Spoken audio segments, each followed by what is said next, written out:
बिस्मिल्लाहिर्रहमानिर्रहीम। ख्याल टीवी के मोअज़्ज़ज़ ख़वातीन व हज़रात, अस्सलाम वालेकुम व रहमतुल्लाहि व बरकातुहू।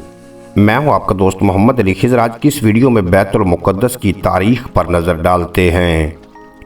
बैतुल मुक़द्दस की इस्लामी तारीख़ सैयदना इब्राहीम अलैहिस्सलाम से शुरू होती है, जबकि आपने इराक़ से फ़लस्तीन की तरफ हिजरत फरमाई और वहाँ के शहर अल खलील में पड़ाव डाला।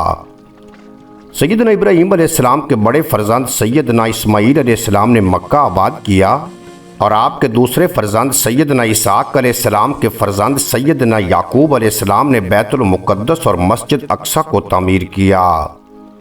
इसके चंद सालों बाद जब हज़रत यूसुफ़ अलैहिस्सलाम मिस्र के बादशाह बने तो उन्होंने अपने वालिदैन और तमाम भाइयों को मिस्र बुला लिया, जहाँ वो खूब बड़े फले फूले और इस तरह मिस्र में इनकी आबादी तेज़ी से फैलती चली गई।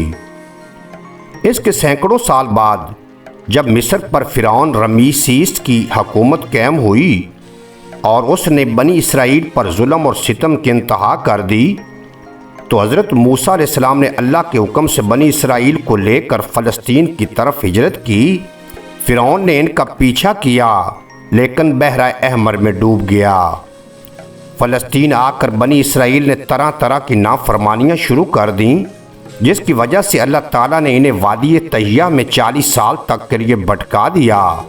इसी दौरान सैयदना मूसा अलैहिस्सलाम और सैयदना हारून अलैहिस्सलाम अमालका, जो इस वक्त बैतुल मुक़द्दस पर काबिज़ थे, उनसे जंग की और बैतुल मुक़द्दस के इलाके को फ़तह किया।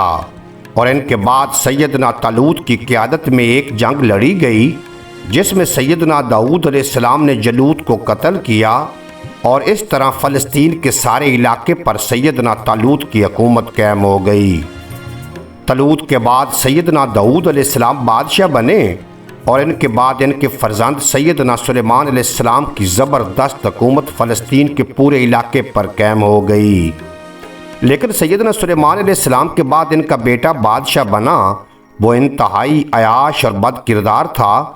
उसने अपनी कौम में बेहयाई और बुत परस्ती आम कर दी और ये भी साबका अक़वाम के इखलाकी और एतकादी बीमारियों में मुब्तला हो गए, जिसकी वजह से अल्लाह ताला ने बाइबल के बादशाह बख्त नसर को इन पर मुसल्लत कर दिया, जिसने 578 क़ब्ले मसीह एक ज़ोरदार हमला करके सल्तनत यहूदिया के तमाम छोटे बड़े शहरों की ईंट से ईंट बजा दी। यरूशलेम और हैकले सुलेमानी को पवंदे खाक कर दिया।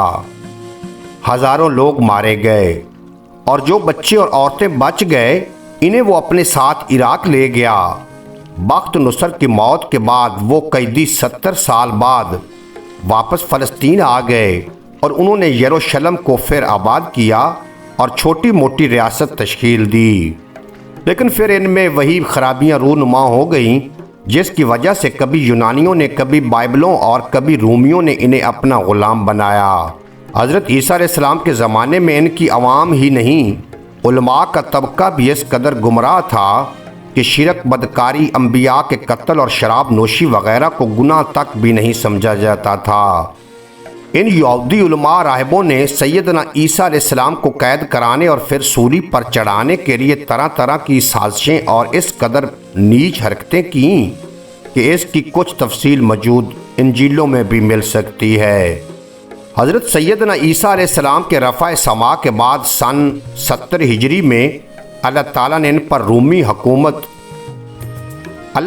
पर रूमी हाकिम टेटस को मुसल्लत कर दिया, जिसने 1,33,000 यहूदियों को कत्ल कर दिया। 67,000 के करीब ग़ुलाम बना लिए गए, जिन्हें भूखे दरिंदों के सामने खाने के लिए डाला गया। इटली और यूनान के एम्फी थेरट्स में इन यहूदी ग़ुलामों को निशाना दुरुस्त करने के लिए टिकाया गया। यरूशलेम और हैकले सुलेमानी की ईंट से ईंट बजा दी गई और इन खूबसूरत लड़कियों को फातिहीन के लिए चुन लिया गया। इसके बाद यहूद 1750 साल तक फिर कभी इस सरजमीन में आबाद नहीं हो सके। उम्मीद है आज की ये मुख्तसर वीडियो आपको पसंद आएगी। अगर वीडियो पसंद आई हो तो चैनल को सब्सक्राइब फरमा के बेल नोटिफिकेशन को प्रेस करना, ताकि मुस्तकबिल में अपलोड होने वाली तमाम वीडियो बर वक्त आप तक पहुंचती रहें।